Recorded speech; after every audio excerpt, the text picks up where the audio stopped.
ఒరే పిల్లలు, ఈరోజు నేను పాఠం చెప్పట్లేదురా. అవునా మిస్?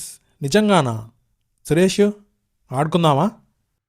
రేపు స్వాతంత్ర దినోత్సవం కదా, దాని గురించి మీకేమైనా తెలిస్తే తలా 10 వాక్యాలు రాయండి. అబ్బా, అనుకున్నా ఏదో ఒక ఫిట్టింగ్ పెడతారని. బాగా రాసిన వాళ్ళకి హెడ్ మాస్టర్ మంచి బహుమతి ఇస్తానన్నారు రోయ్. ఎవరు బాగా రాస్తారో చూడాలి. Okay miss. ఒరేయ్, సరే సరే, కొంచెం చూపిరా. మిస్, వీడు నా దాంట్లో చూసి రాస్తున్నాడు మిస్. చూసి రాయొద్దు. హ! నేనా? నేను కాదు మిస్, నేను అస్సలు చూసి రాయలేదు మిస్. వీడన్నీ అబద్ధాలు చెప్తున్నాడు మిస్. నువ్వు అవతల జరుగురా. నువ్వు ఇటు కూర్చో. నా నా నా నా నా నా నా నా నా. ఒకరి దాంట్లో ఒకరు చూసి రాయకుండా ఎవరికి తెలిసింది వాళ్ళు రాయండి. ఒరే బడవా, మొదలుపెట్టురా. పెన్ లేదా? పెన్ లేకుండా ఎందుకు వచ్చావురా? ప్రక్కవాడి దగ్గర తీసుకో. రాయ్. ఆ. ఆ. ఏదిరా నువ్వు రాసింది ఇటు తీసుకురా. మిస్, ఇదేంటి మిస్? ఇదేంట్రా? ఆ రోజు బడికి సెలవు. అవును మిస్. చింత చెట్లు ఎక్కుతాము, అవును మిస్. చెరువులో ఈతలేస్తాము, అవును మిస్. తర్వాత చాక్లెట్లు ఇస్తారు. అవును మిస్. ఇదట్రా బడవా నువ్వు రాసింది? ఇది కాదురా, నేను చెప్తా వినండి. అందరికీ నమస్కారం. ఈరోజు ఆగస్టు 15 స్వాతంత్ర దినోత్సవ పర్వదినాన్ని యావత్ భారతదేశం ఆనందోత్సాహాలతో జరుపుకుంటున్నటువంటి దినం. మనందరికీ తెలుసు, మనం బ్రిటిష్ వాళ్ళ దగ్గర నుంచి స్వాతంత్ర్యాన్ని తీసుకున్నామని.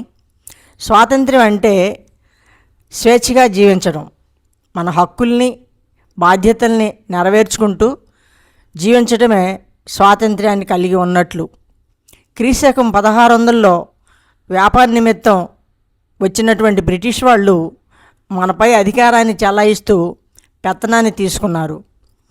ఇది గమనించినటువంటి మన దేశ పెద్దలు వాళ్ళ దగ్గర నుంచి స్వాతంత్ర్యం తీసుకోవాలని అడిగినప్పుడు వాళ్ళు ఇవ్వడానికి ఒప్పుకోలేదు. వాళ్ళు వినకపోగా మనల్ని హింసించారు, జైలులో పెట్టారు, కొట్టారు, ప్రాణాలు తీశారు, ఎన్నో రకాలుగా హింసించి బాధించారు. దక్షిణాఫ్రికాలో వకీలుగా పనిచేస్తున్నటువంటి గాంధీ అక్కడ నల్లజాతి వాళ్ళని బ్రిటిష్ వాళ్ళు పెడుతున్నటువంటి కష్టాలు చూసి భారతదేశంలో కూడా బ్రిటిష్ ప్రభుత్వమే కొనసాగుతుంది కదా అని చెప్పి గ్రహించి నా దేశస్తులు కూడా ఇలాగే కష్టాలు పడుతున్నారు అనుకొని ఆ వకీలు పదవిని వదిలేసి ఇండియాకి తిరిగి వచ్చి ఎన్నో సత్యాగ్రహాలు చేశాడు. తరువాత వందే మాతర ఉద్యమానికి ముందే 1905లో బెంగాల్ విభజన చేశారు. అంటే పరిపాలనా సౌలభ్యం కోసమని మన దేశాన్ని విడగొట్టి పరిపాలించేటటువంటి బెంగాల్లో మరి తెలివైన వాళ్ళు, పండితులు, దేశభక్తులు, మరి స్వాతంత్ర సమరయోధులు చాలామంది ఉన్నారు. అందుకని బెంగాల్ని విభజన చేస్తే భారతదేశం బలహీనపడుతుందనేటటువంటి విధానంతో బ్రిటిష్ వాళ్ళు 1905లో బెంగాల్ విభజన చేయడం జరిగింది. తరువాత 1919లో మాంటేగ్ చెమ్స్ఫర్డ్ అనేటటువంటి బ్రిటిష్ అధికారి వచ్చి కొన్ని సంస్కరణలు చేశాడు. ఎటు భారతీయులు ఒప్పుకోరని చెప్పి స్వాతంత్ర్యం ఇవ్వాల్సి వస్తుందని చెప్పేసి అప్పట్లోనే కొన్ని ఏర్పాటు చేయడం జరిగింది. నెహ్రూ అధ్యక్షతన, మిగతా స్వాతంత్ర సమరయోధుల అధ్యక్షతన. ఆయన కేంద్రంలోనూ రాష్ట్రంలోనూ ద్విసభా విధానాన్ని ప్రవేశపెట్టాడు. అంటే శాసనసభ, శాసన మండలి లాగా 2 సభల్ని ప్రవేశపెట్టే విధానాన్ని అమలు చేయాలని సూచించాడు. తరువాత స్త్రీలకు ఓటు హక్కును కల్పించాడు. తరువాత 1935లో మింటో మార్లే సంస్కరణలని వచ్చినాయి. మింటో మార్లే అనేటటువంటి వాడు కూడా బ్రిటిష్ అధికారే.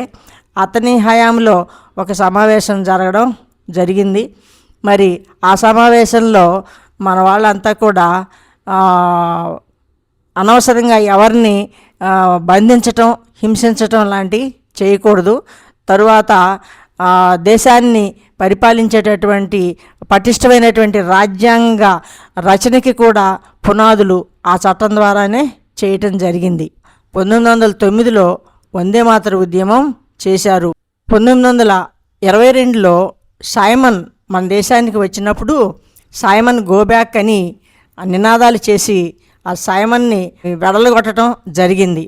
తరువాత 1927లో నెహ్రూ రిపోర్టు వచ్చింది. దాని ద్వారా మన అసమ్మతిని అయిష్టాన్ని బ్రిటిష్ వాళ్ళకి తెలియజెప్పాం. తరువాత 1930లో దండి అనే గ్రామం దగ్గర, గుజరాత్లో ఉన్నటువంటి దండి అనే గ్రామం దగ్గర ఉప్పు సత్యాగ్రహాన్ని నిర్వహించారు. ఉప్పు మీద కూడా బ్రిటిష్ వాళ్ళు పన్ను వేయడం మన వాళ్ళకి ససేమిరా ఇష్టం లేదు. అతి సామాన్యుడు వాడుకునేటటువంటి ఆ ఉప్పు మీద కూడా పన్ను వేసినందువల్ల మన వాళ్ళు అక్కడ సత్యాగ్రహం చేశారు, ఎన్నో వేల మంది వెళ్ళి. తర్వాత 1930, 31, 32లో 3 రౌండ్ టేబుల్ సమావేశాల ద్వారా మన అసమ్మతిని అయిష్టాన్ని బ్రిటిష్ వాళ్ళకి తెలియజేశాం.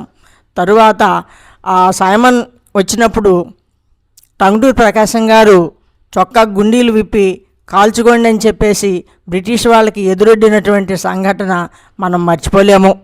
తరువాత 1942లో క్విట్ ఇండియా ఉద్యమం వచ్చింది, ఇండియాను వదిలిపోండి అని చెప్పి.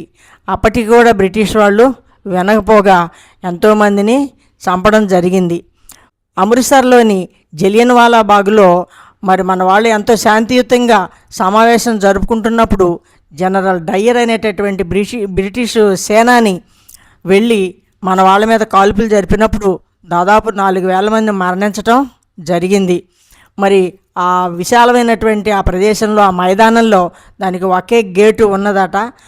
అందులో నుంచి వెళ్ళలేక తొక్కిసలాటలు జరిగి ఆ తొక్కిసలాటల్లో కొంతమంది, కాల్పుల ద్వారా కొంతమంది, అలా దాదాపు 4000 మంది మరణించడం జరిగింది. తర్వాత భగత్ సింగ్ అనేటటువంటి ఆయన్ని ఉరి తీయటం జరిగింది. మరి బాలగంగాధర్ తిలక్ని బంధించి బర్మాలోని మాండలే జైలులో 6 సంవత్సరాలు నిర్బంధించారు. అల్లూరి సీతారామరాజుని సంధి కోసం పిలిచి కాల్చి చంపడం జరిగింది. ఇలాంటి దురాఘాతాలు ఎన్నో బ్రిటిష్ వాళ్ళు మన మీద చేయడం జరిగింది. అయినా మన వాళ్ళు వెనుకకు తగ్గలేదు. బోసు ఆజాద్ హింద్ ఫౌజ్ అనేటటువంటి సైన్యాన్ని తయారు చేసి బ్రిటిష్ వాళ్ళకి ఎదురొడ్డి పోరాడాడు. ఎలాగైతేనే మన వాళ్ళు చేసే త్యాగాలను తట్టుకోలేనటువంటి బ్రిటిష్ వాళ్ళు 1947 ఆగస్టు 14 అర్ధరాత్రిన మనకు స్వాతంత్ర్యాన్ని ఇచ్చి వాళ్ళ దేశానికి వెడలిపోయారు. తెల్లవారి 15 ఆ పర్వదినాన్నే భారతదేశం అంతా ఆనందోత్సాహాలతో ఆ రోజుల్లో గడుపుకున్నారు. ఇప్పుడు కూడా మనం ఈ స్వాతంత్ర్య దినోత్సవాన్ని ఆనందంగా జరుపుకొని దీని అర్థాన్ని ప్రతి వాళ్ళు కూడా గ్రహించాలి. ఇలా ఎందరో వీరుల త్యాగఫలం మన నేటి స్వేచ్ఛకు మూల బలం. ఇంత త్యాగం చేసి మన దేశం కోసం ప్రాణాలు వదిలినటువంటి అమరవీరులను గుర్తు చేసుకోవడం ఈ సమయంలో మన అందరి కర్తవ్యం. ప్రస్తుతం కుర్రవాళ్ళంతా కూడా ఇలాంటి విషయాల్ని గమనించాలి. స్కూళ్ళల్లో కూడా పిల్లల్ని అడిగితే బిస్కెట్ల పండగని, చాక్లెట్ల పండగని, జెండాల పండగని చెప్తున్నారు, కానీ ఈ విషయాలు వాళ్ళకి ఏవి తెలిసినట్లు లేదు.